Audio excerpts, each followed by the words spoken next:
Hello, today it's our TED Talk class. Today we will speak about space, and TED Talk named "How to Go to Space without having to go to space."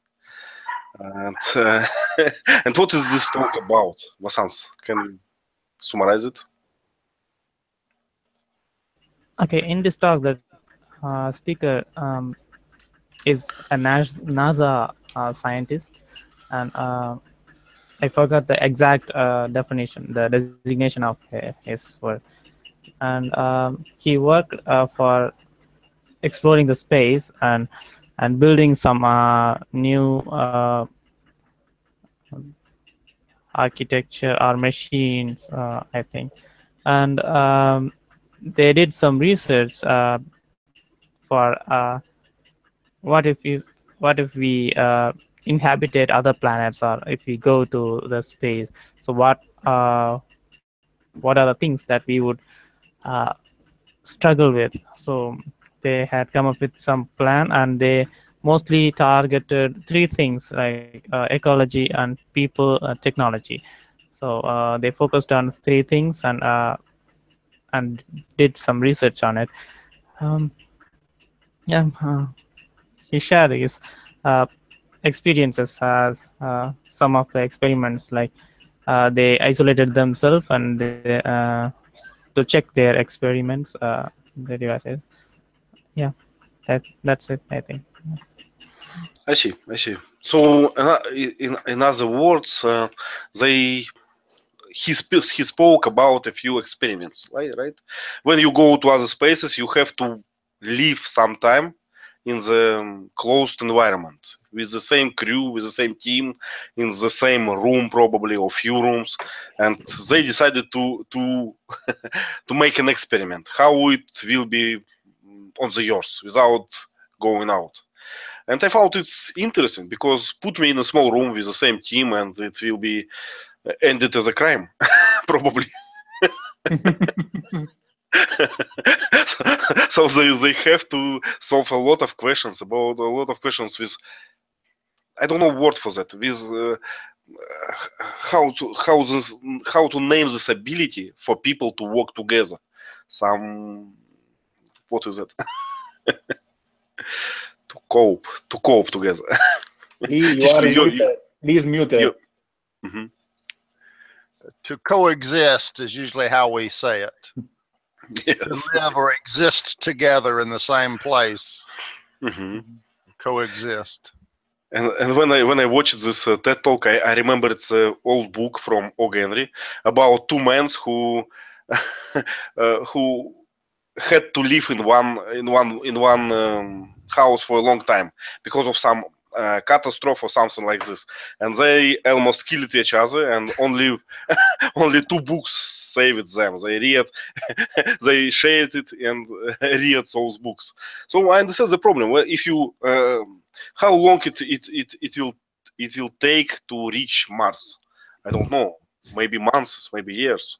I think 3 months, 3 to 6 months, I think is what they say. Mm-hmm. So 6 months in the same room with your team, it can be a challenging thing. Despite all these problems with air pollution, with food things and so on. So it's looks like a good experiment for me, a good simulation. Can we say this? A good simulation or experiment on the Earth. So what do you think? Could you live?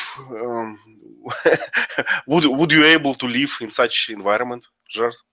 What I found more difficult is imagine 3 men and 3 women together. Some relationship between them, and that could be a catastrophe. Right. Right. Living together so close, I don't know. Right. For a long time, it's challenging because people tend to establish relationship, right? And it's possible, and then it can be, I don't know, some kind of Swedish family. Yeah. Sans, please. Yes, I believe that they were trained physically to live in spaces, but cannot be trained mentally for living with those other people, like women and men. Even if some people, even if they had given some counseling, it would not be much helpful because you can't trust human mind, human behavior. So it can change at often. So it's really hard to train them mentally. Yeah. So you think if we have a good, I don't know, good member, right, on the yours, and we trained him hard or her hard, and we think everything will go well, but in real circumstances it can be it can differ, right? Just because of small detail, because people it's the most weak part of this, I think. By the way, I did not got that. I did not get this from this talk. But was this experiment successful or not? What they found? What kind of challenges they met? What do you think? He didn't say exactly. He just said he learned things. So yeah, it seemed like he was careful not to say it was a big success. It was challenging. I learned a lot. Yeah, that usually means it didn't go well. And actually, we need you to translate it from politcorrect speech to real one. So it means they killed each other, yes, and I got 5 years in prison. Probably just arguments and conflicts. Okay, I see. We can see that. I don't think it was. Do you know these 3 programs named Big Brother? Where a group of people goes to live together in a house? So I think it's something similar. The concern is habits. If someone has a habit that you can't stand, if they're always cutting their fingernails or chewing their nails or doing something that just annoys you, and you say, "Will you stop that?" No, that's when it becomes a problem. Well, yes. What about you? Would you like to participate in such experiment? Жart. No. But why? Maybe it's future for the yours. Yes, I prefer living alone, interacting with other people from the internet or outside, but not living in a small place with many people. I wouldn't abide that. I see. Masans, what about you? Would you like to try it? Yes, I think, in my opinion, my behavior might fit with them, but I hope not theirs would fit with me. So it's really hard to say. I won't be in that situation. I actually did live like that in my submarine. We had 125 people. I forget the diameter of the submarine, but basically my bedroom, my stateroom where I lived and worked was about the size of a small bathroom. 3 officers were inside of it. Our sink folded from the wall. Our desks folded from the wall. We had 3 beds in the small bathroom-sized room. And when I laid in my bed, I almost couldn't cross my arms without hitting the bed above me. So I had about this much space to lay in, with one little vent blowing air on my face. It was not pleasant. It was not pleasant. And how many months you was in this journey? Sometimes 3 to 6 months. There was no space for exercise, no room to jog, just closed in space. Now this was back in 1975, so we had no internet, no personal computers, no cell phones, no communications with the outside world. We brought movie films with us and watched the same movies over and over and over, or we had music tapes and listened to the same music over and over. So it was not a good time. What about books? Do you have a library or something like this? We didn't really have a library. I see. I never was on Russian submarine, but one of my uncles was served on submarine, and he said they have a special officer that check it. His job was check that they all read books and change books and something like this, so they don't live in own mind. They have something external, something like this.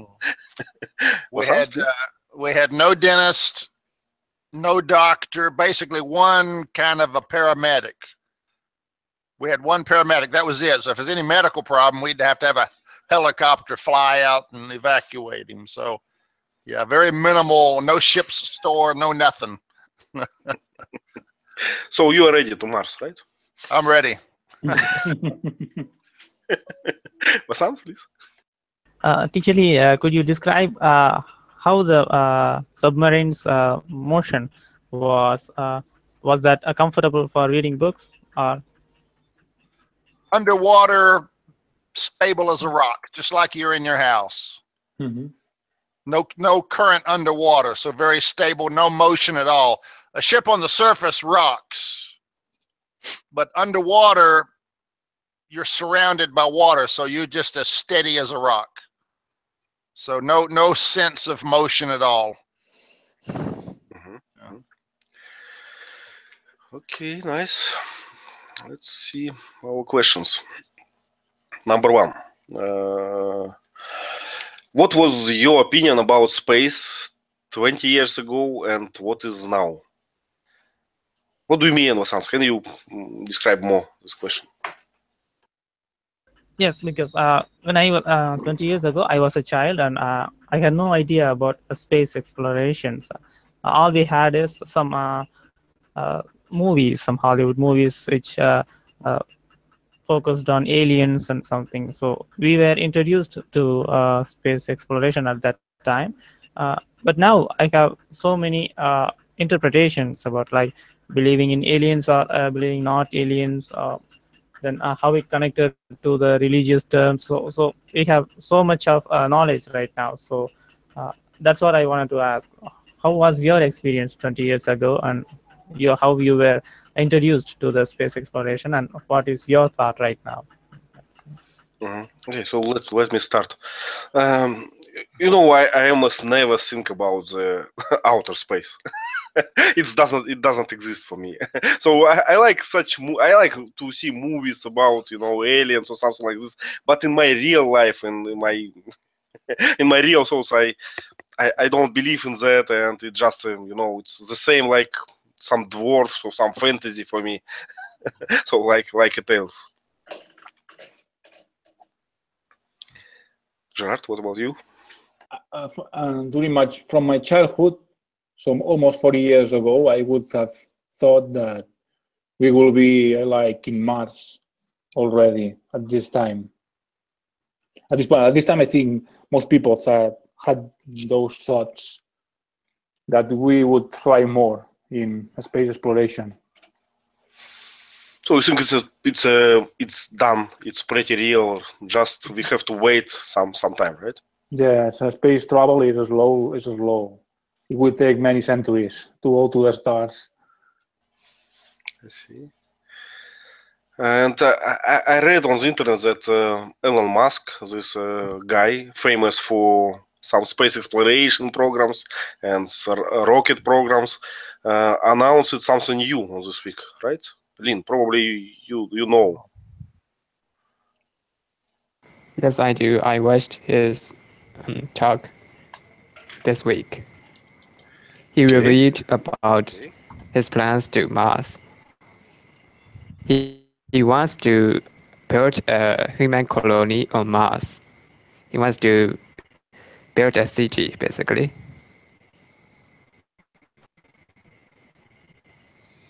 Okay, and when it will be done? Any I think deadlines? at least 5 years, I think. He said 5 years. The earliest I've heard is 2033 to have a small base on Mars, a manned base. Okay. So in our lifetime, maybe your lifetime, maybe not mine. Lynn, please mute when you don't speak because we hear Echo. echo. Echo. Okay, nice. So how we call this guy? Provisioner or can we say so? Provisioner or imaginary something? Who's that, Musk? Yes. I'd call him an entrepreneur. Yes, but looks like he doesn't think about money too much. He thinks about I don't know, broad our experience, invent new things. I'd call him a pioneer or a visionary. Visionary, okay, visionary. He's willing to go where no man has gone before, yes. Which and is a Star Trek thing. And his projects just, I don't know, breathtaking, right? We just cannot think about that it's possible, but he has deadlines, he has some rockets, and looks like it may be so. Yeah, he's bold. Okay. Okay. I know that Lynn believe in teacher or in Elon Musk and think it's true. What about you guys? Do you think it's possible? All deadlines.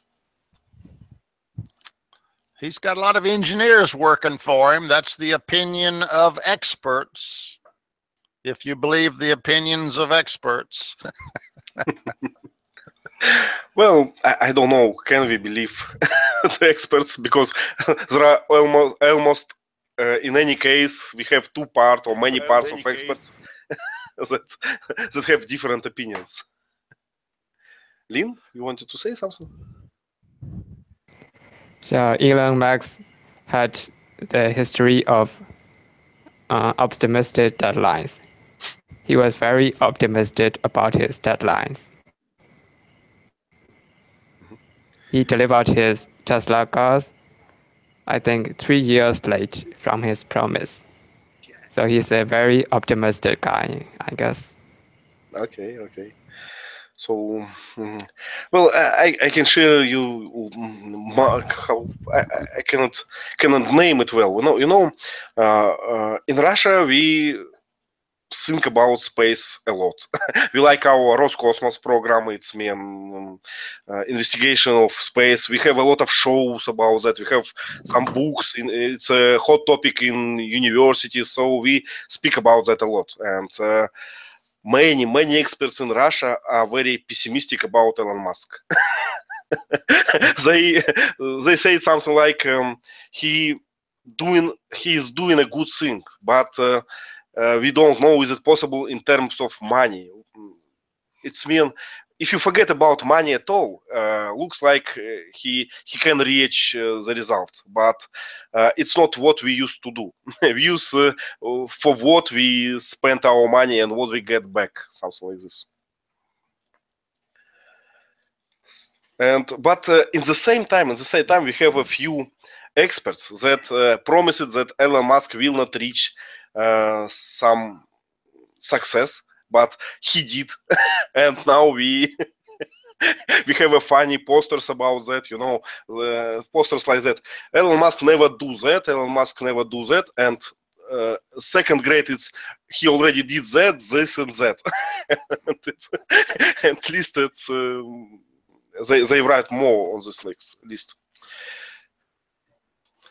One thing about Elon Musk, I like the guy really because he's willing to risk his own money for something he believes in. So I give the guy a lot of credit for that. also he realizes that money is the great limiter. So he's trying to do things that will make some money along the way. He's launching satellites for other companies. He's going to start transporting American astronauts to the space station so we don't have to pay the Russians an arm and a leg to get an American astronaut up there. So he understands that he's got to make money to be able to continue this effort. So I think he's got good foresight. He's looking ahead. I see. Well, this what you mentioned, that he wanted to do something and he's doing that despite all the problems. It's a good feature, I think, for personality. It's a great personality. Even if he fail in future, who cares? He tried, right? It's costs a lot. I think it's worth a lot. But can you imagine? Can you imagine starting a company from nothing to build rockets and launch them into space and land the booster rockets back on the Earth on a platform floating in the ocean that NASA has never even been able to do? I mean, his boldness and his confidence in achieving this huge effort is amazing to me. But what I know about him is that he doesn't start from nothing. Actually, NASA sent him a lot of work, a lot of documentation of that, and he had a lot of money from PayPal. How we call this? So PayPal, it was his company. It's the company that works with money. Am I right, Celine? Maybe I missed something, but PayPal is a money company. Yes, it was a money company, and he sold this company to some banks and got a lot of money for his projects. Then he received a lot of documentation from NASA for some future projects. I will do that if you give me this. And most of his projects are already developed by NASA. And about floating platform, it's easy to do with this platform because the platform can move a little bit. It's harder to do on the yours, and yours is pretty populated and a lot of buildings on it. So they choose ocean fluid platform for that, as far as I know. But it's interesting topic. I have to find something about Elon Musk, and we can discuss it. Maybe his projects, because he has a lot of projects, not only about space. Something about Tesla. Do you know that? It's yes, electric cars, and something about smart houses with batteries that provide electricity, and something else. I forgot what else. But a lot of projects, and all of them are visionary. Yeah. And it's interesting. So another our question, but I think we already answered it. Do you think it's hard to live with a crew for 100 plus days in a confined place? And I think, it's very hard. At least. Charlie is used to. But it was hard for him, even if he got used to. But I remember my young age when I was in university. I lived in dormitory, and our room was small. I have a neighbor. How we call it? Neighbor. A roommate. Roommate. I have a roommate who lived with me, and we have a small room, less than my cabinet now. and we lived for 5 years, and it was fine. I have no problems with that. So maybe people can do that. Vasant, please.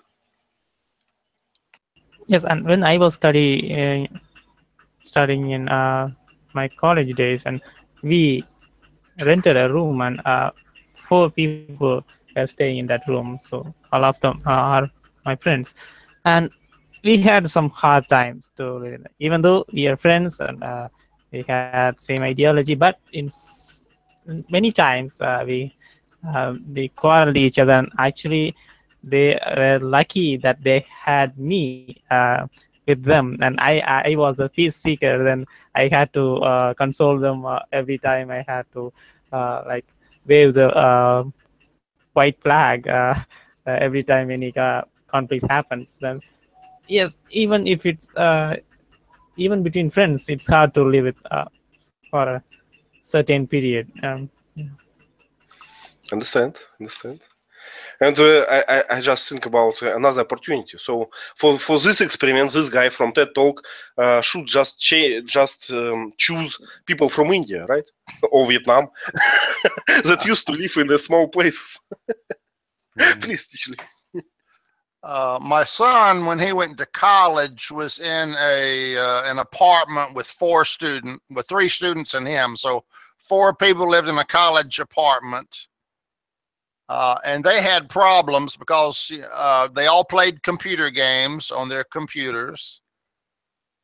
One guy was a slob. He would eat and leave his dishes on the coffee table, and he wouldn't put them in the sink. He wouldn't. They were supposed to take turns taking out the trash, take turns, and one guy wouldn't take out the trash.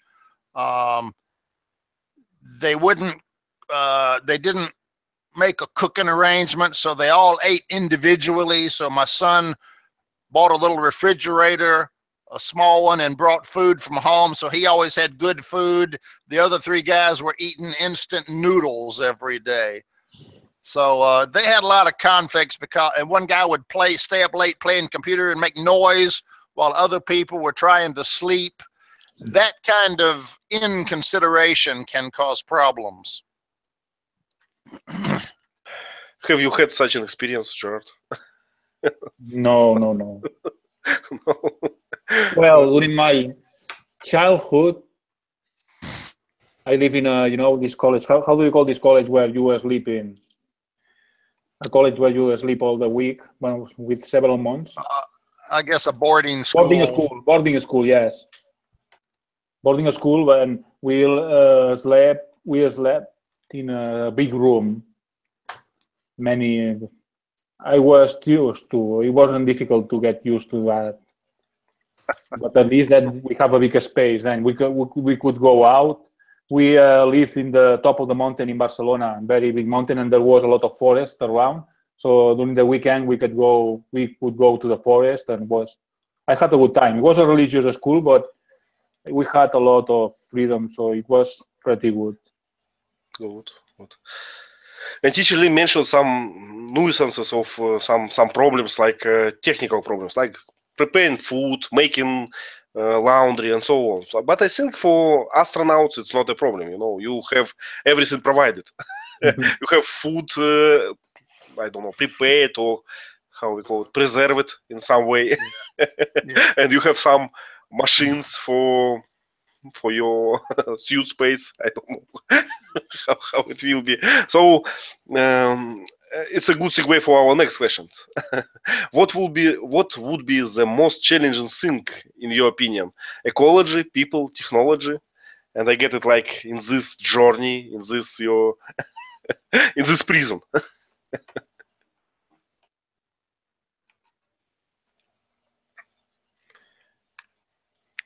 I like to be in a ship like the one in The Passengers, because this ship had everything: ecology, technology, and food. I think it was an excellent place to live in. The opposite of what we're talking about. Yeah, 2 people, lots of room. But no internet, no. That's right. Many movies, many books. Your message will take 10 years to get to Earth. You can expect a reply in 20 years. Yes, it's a nice one. I forgot the movie title. It's how it's named. Passengers? Passengers, right? Good one. And we can see some challenges, right? in this. Yeah. So, Vasants, what do you think? What will be a huge, the most problem? Yes, people will be the most challenging, because like the Joker said, when the chips are down, these civilized people will eat each other. It doesn't matter how much food you have or how much what technology you have. See, managing people is the most challenging thing ever in the world. Yeah. I agree. But also I think that only few people can live alone. Mostly we are social, how to say, social animals, right? We need someone to to talk with, to, I don't know, to play with, to do something common, and it's hard together, but it's more hard alone. So I don't know. I would not be able to live alone. I think I often need someone to talk. I often need someone to interact. So it looks impossible to be. I think the key thing is boredom. You've got to have the people occupied. Their minds have to have something to do. If you've got 4 people sitting in the room with nothing to do, you're going to go crazy. You've got to have activity, board games, science experiments, something to keep your mind occupied so you don't think about the isolation, you know. And speaking about managing people in such circumstances, what do you think? What is the better way? To have some kind of democracy in the crew that lets consensus decide, or have some, dictatorship, some ranks and strong discipline? What do you think? Which way is better? Good point. You've got several methods. You could let each person take a turn. Okay, today we'll do what you want to do. Tomorrow we'll do what he wants to do. At least that way you get some satisfaction.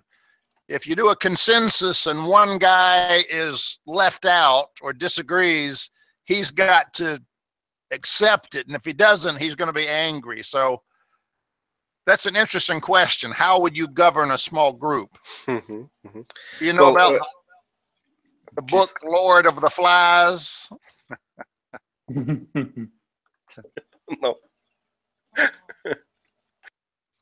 That's about a group of children that got shipwrecked on an island, a deserted island, and they had to survive alone. And they ended up dividing into 2 groups and going to war with each other. The kind of thing we're talking about. How do you govern a group? They couldn't all agree, so they split into 2 factions and became enemies. As far as I know, in today's crew, in today's space team, in Russian team, we have some ranks. So this one is the main one. You have to obey his orders and so on. But it does not long for years. It's for a few months, and so maybe it should be different if it take 10 years, for instance. I don't know. Gerard, what do you think? Which way is better to manage small groups? I like democracy. But sometimes democracy is not the better solution because someone may know what's the best. But, the other people, they might not agree with that. I don't know.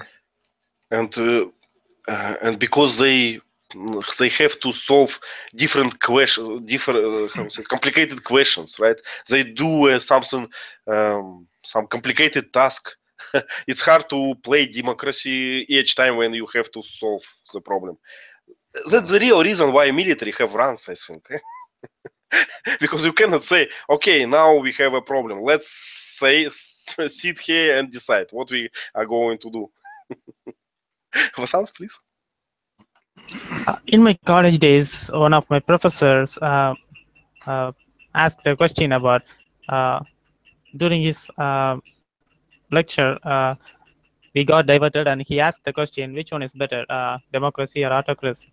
Then everybody says democracy, and finally we discussed a lot about both terms, and finally we concluded that okay, we can have democracy after having autocracy so for some time, so that the people will understand what is democracy about and the values of democracy. So let them be in autocracy for some time, then move to the democracy forever. I think that will be the good solution. I think. Lin, what do you think? I think it depends on people. If everyone is intelligent, they can reach an reasonable conclusion or a consensus. If they are stupid or arrogant, they will keep arguing, and a good leader is required. Gerard? They could take leadership in turns. That could be a good solution. But what is that? Can you describe? I don't know, 1 week or one is the boss, But if everybody is against the boss, so they could get change, If someone is doing bad, his role of being the boss. So it's kind of compromise, right? You have an election, and this is democracy, and then you have a boss, and this is dictatorship, right? But you have to change. You can change the boss, right? Am I right? I mean, changing the boss in terms, It's like I live in a building of apartments, on flats, and every year there is a president of the community because that's a community of owners. So I see. Well, it's what we kind of have now for governments, right? So we elect some people, we give them some term, some terms, but some rulers stay for many years. Yes. For instance, in Germany, 16 years, right? And re-elected again. because she's just perfect, I think. Miss Angela. Yes. Layla, I'm talking to Layla on Skype. She says she's in Google Hangouts, but she can't connect to our link for some reason. I don't know why. Any idea? Yes. She asked me to add her, but it's impossible as far as I understand. So I cannot add anyone. I can just. I gave her a link, but she's having trouble getting there for some reason. Yes. This is a Google. Well, this is not really a Google. Well, it's a Google Hangout, right? Yes, it is. Okay, I don't know. I don't know why she couldn't join. That's weird. Because it's Google. It always happens. Yeah. Okay, and I'm trying to send her. But she's trying to join us. Okay, she's alive and well, apparently. Yes, and probably she has some points about about dictatorship and democracy. Oh God. Hello, Layla. Layla. I managed. Finally. Yes. Sunshine. I sweat it. Believe me, I sweat it. Oh my God. I just came home and it was pouring outside.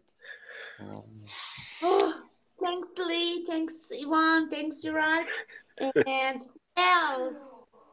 Oh, it was Santari. So tell us about Italy. Was it wonderful? Lee, the economic situation is not good. And there's no government. Temporary, But the thing is that people are trying to do their best. I mean, they obey the rules and they try to communicate with each other easily. But they are thinking a lot what to do or what not to do. This is Turkey? Yeah. Okay. Turkey is a terrible situation. Oh, no. Yeah. I don't know what we'll do. 50-50. Yeah, we don't hear much about Turkey in the news anymore, but what we used to hear was never good. Yeah. 50% are like me, 50% are supporting the others. So we have divided into two parts, and I don't know what to do. I don't know either. Yeah. What do you think? Why it's usually two parts? Why not 5? I mean, in human history, we almost always have two parts, you know. Free for Catalonia, no, Spain is union. Trump or Hillary. Or something like that. It's almost always two parts. But why? Why not 5, not 6? Because it's better. If you have 5 or 6 groups, then it is not easy to win, you know. 2 parts, one of them can steal the votes easily, and then they can declare that, hey, we have won. Mm-hmm. And it's an interesting question. And let me, Leila, let me make a lot of some context for you. We just speaking about, you know, space traveling. So people travel in space to other planet for a long time in a small team, right? So for months, for years, maybe. What is the best way to manage these teams? Do we need a boss for the team, or can we rely for some democracy process in such a team? What do you think? What is better? Space travel, right? Right. So small room, the same team every day. You cannot escape. The same people for years. Believe me, sometimes I just wish the aliens could come and take me out of this country. Don't worry. Abduction. Abduct me, please. Yeah. Yeah. Because I'm tired of human beings, Lee. You know what I'm thinking is that one must be the volunteer. Because if you want it, you could manage. And the second thing is that, everybody must have a right to try this. I mean, if you want, you have to be trained very well. And if your physical situation is good, why not? I mean, and if we you're just actor, yeah, so it's a job for volunteers and they understand what they're doing, right? But it's a long time still, you know. If you think that you really want it in the beginning, you can change your opinion, you know, in 1 month or 2 months. I agree with you.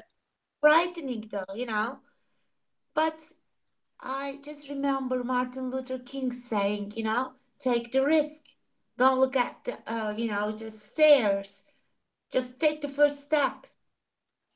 So I would like to take the first step. Okay.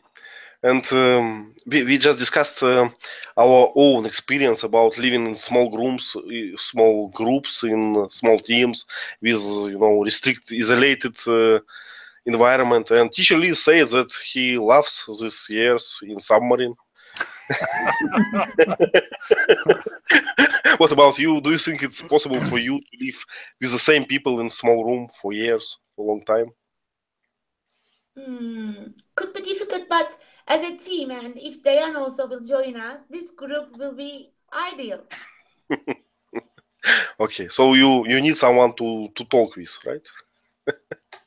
Sure. You know, and also the people you get along with. For example, with teacher Lee, Gerard was and you and the, I don't know, Tyne is the name. Okay. And since we have diversity, finally, in our hangout, we can return to Gerard's question about genders in this in this fly. So when we started this talk, Gerard said that it can be quite complicated if you have 3 men and 3 women, for instance, in this fly. Do you think that it add complexity to the fly if you have a diversity in the team? A challenge, in fact. Gerard, are you okay, my friend? Yes, I'm okay. I went to vote and I'm okay. And my mother, so, because my mother is living in Barcelona, so in Barcelona there were a lot of, problems, riots. The votes haven't been announced yet, the result? No, I don't think, but the police officers are taking the ballot boxes, they are stealing them. I have a small suggestion, guys. I think it will be interesting.